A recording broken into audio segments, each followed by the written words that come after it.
Olá, tem coisas que ficam na cabeça da gente, né? Hoje eu vi uma foto no grupo da família e isso me chamou a atenção. Eu vi a foto do papai rezando em frente ao túmulo do meu irmão. Eu perdi um irmão quando eu estava na adolescência, que era meu irmão caçula. Depois mamãe teve mais 2 filhos.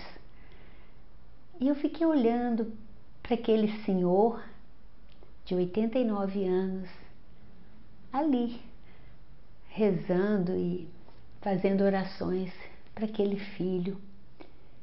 E ali do lado tinha também os irmãos dele.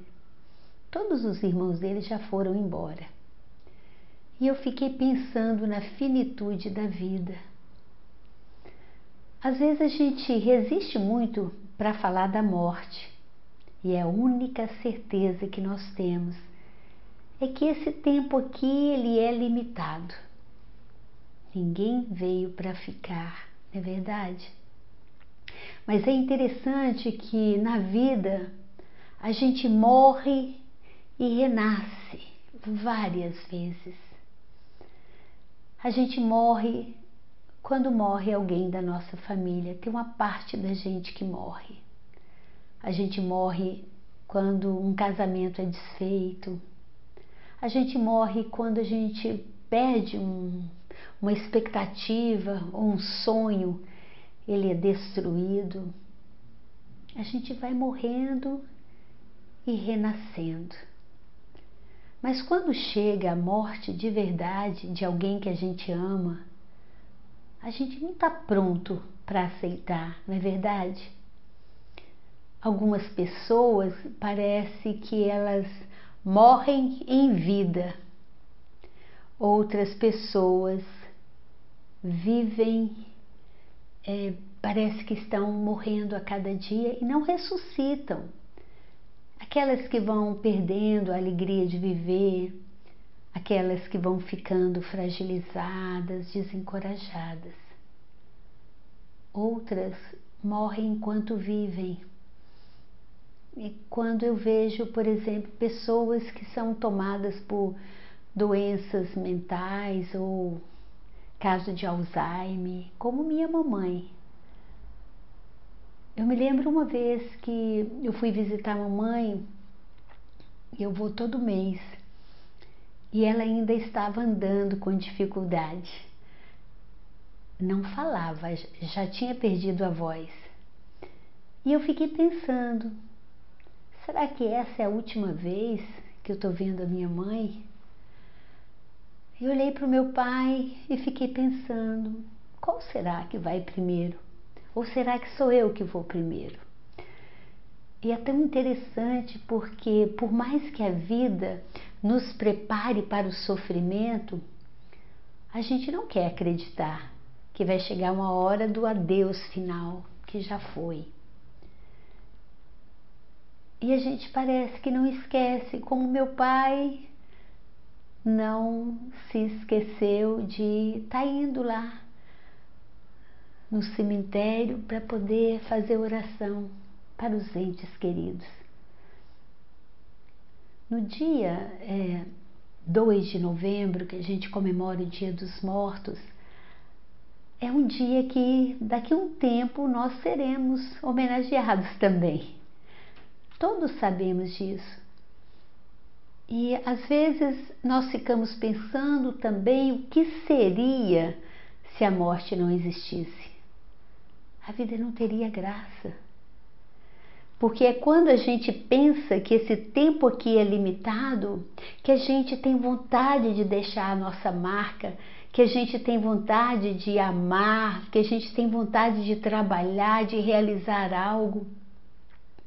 Então, a gente pode até prolongar esse tempo aqui, mas não dá para a gente acabar com a morte, porque ela é muito importante.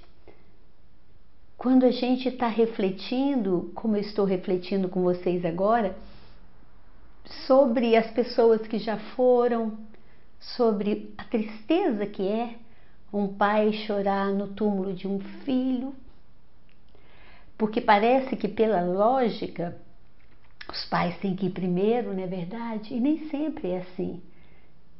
Parece que um pedaço do coração da mãe, do pai vai junto.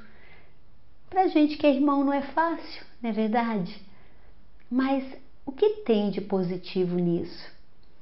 A programação neurolinguística, ela sempre nos convida para olhar a intenção positiva dos eventos que nos acontecem. E eu percebo que olhar para a morte nos ajuda a nos conectar com aquilo que nós temos de melhor. Nos lembra que nós somos mais do que os papéis que nós representamos. Faz com que a gente volte um pouquinho para o nosso eu. A gente que fica tão ocupado em parecer ter e fazer o tempo todo, e mostrar, olha quem sou eu, olha o que eu faço. E a morte vem e tira tudo isso do caminho, isso não importa mais. Então é quando os papéis já não importam mais, mas o interessante é que o amor fica. É tão lindo ver quando a pessoa tem uma clareza pelos médicos que ela está com uma doença terminal e ela tem um tempinho para fazer algo ou se despedir. E é tão bonito aquela pessoa que às vezes era durona, rígida, ela chama os filhos e pede perdão, e os filhos também compreendem. Aí acontece um momento interessante, nós paramos de desenvolver a empatia no momento que o outro está indo embora. Eu já não me coloco no lugar dele e começo a desenvolver a compaixão.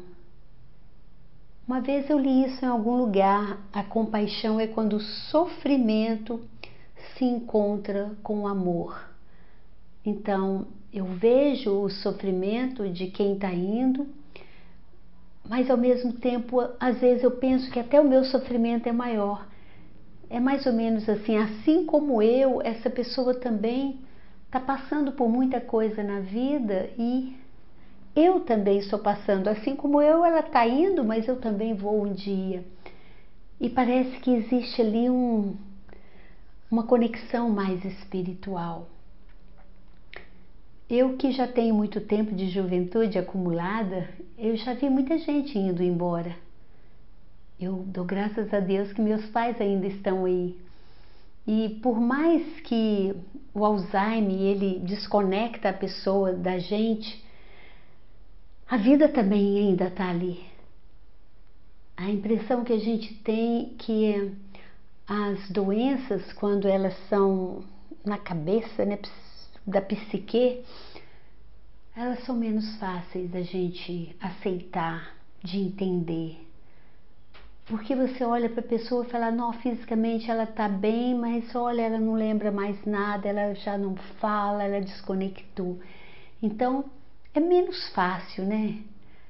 Porque quando você vê uma perna machucada, quando você vê fisicamente, aquilo está mostrando o que é que está acontecendo. Mas quando a coisa é interna, é no mental, a gente nunca entende. E a gente fica com aquela esperança assim, nossa, quem sabe vai encontrar algum medicamento, quem sabe vai voltar a falar, quem sabe vai se lembrar de mim. E não é muito fácil. É como se houvesse 4 etapas para a morte. A física, onde os médicos preparados fazem o que tem que fazer no corpo, é visível, está ali.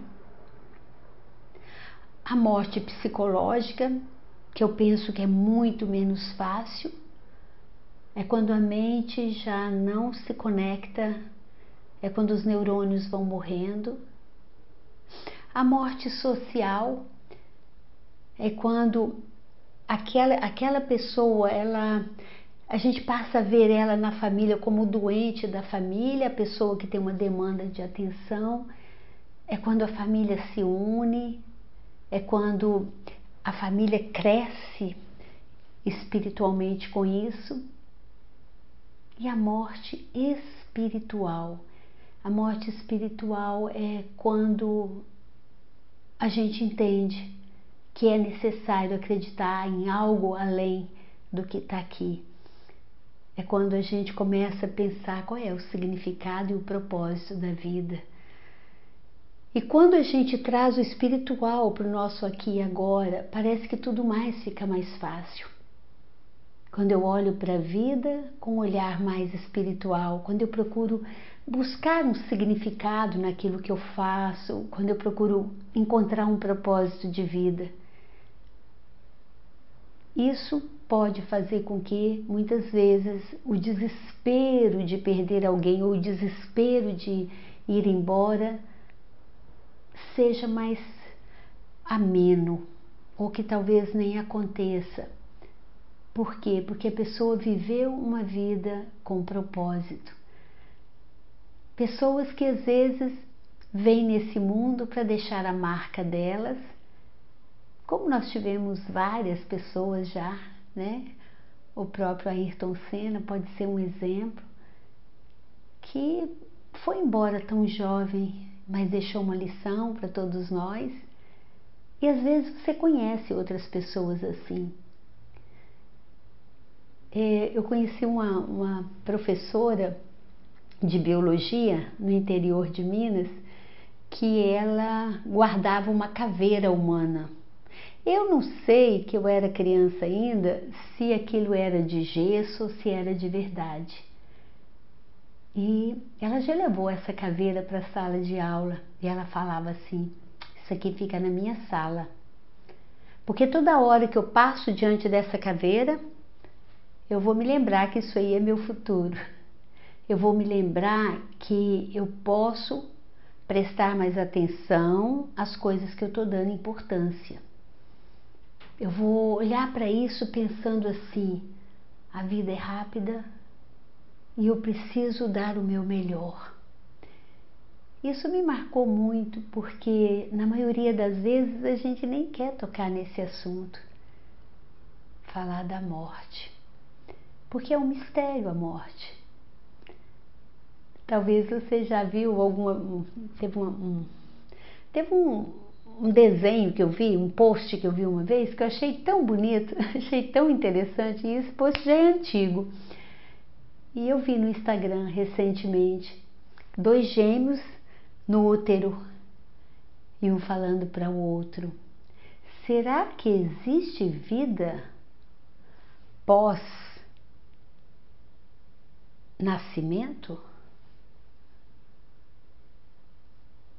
E agora eu pergunto: será que existe vida pós-vida? Será que existe vida depois da morte? E é o mesmo mistério. Quando estamos lá no útero, não temos ideia do que vamos viver, não voltamos para falar com os próximos embriões do que vai acontecer, e fica tudo bem. Às vezes é importante a gente parar um pouquinho para ressignificar isso. Viver uma vida com sentido, exercitar o amor, dar o melhor que a gente pode, porque nós não sabemos quanto tempo nós temos aqui. Então, aproveitar o nosso tempo, se a certeza que nós temos é que um dia, a data de 2 de novembro, será celebrada e algumas pessoas podem estar rezando por nós. Então, os mortos, que tem a ver com o que nós seremos um dia, vem nos avisar: valorize a vida, ame mais, coloque mais consciência nas coisas que você está fazendo, procure descobrir um encanto de viver em vida enquanto você está aqui. E esse é meu recado para você também.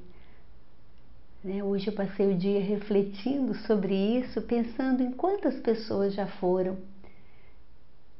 E se a morte chegasse aqui e me perguntasse, você está pronta para ir? E eu falava, ai, deixa eu ficar um pouco mais. Me deixa ficar um pouco mais. Né? A gente sempre acha que tem algo para fazer. E às vezes nós estamos fazendo um monte de coisa que não está nos preparando para evoluir enquanto ser humano. Tem um exercício que eu tenho praticado com minha mamãe. Os alunos que me acompanham sabem da minha paixão pela minha mamãe e o quanto ainda não é fácil encaixar o momento dela, né, onde o Alzheimer já tomou conta muito, onde ela já não fala, não anda, já não se alimenta, não se conecta, mas está ali para a gente amar, está ali para nos ensinar a levar a vida com mais simplicidade, com mais amor.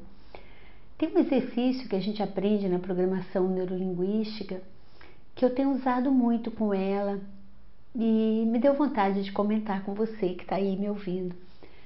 É um exercício chamado rapport. É quando a gente se conecta com a essência do outro. É quando a gente faz um espelhamento com o outro.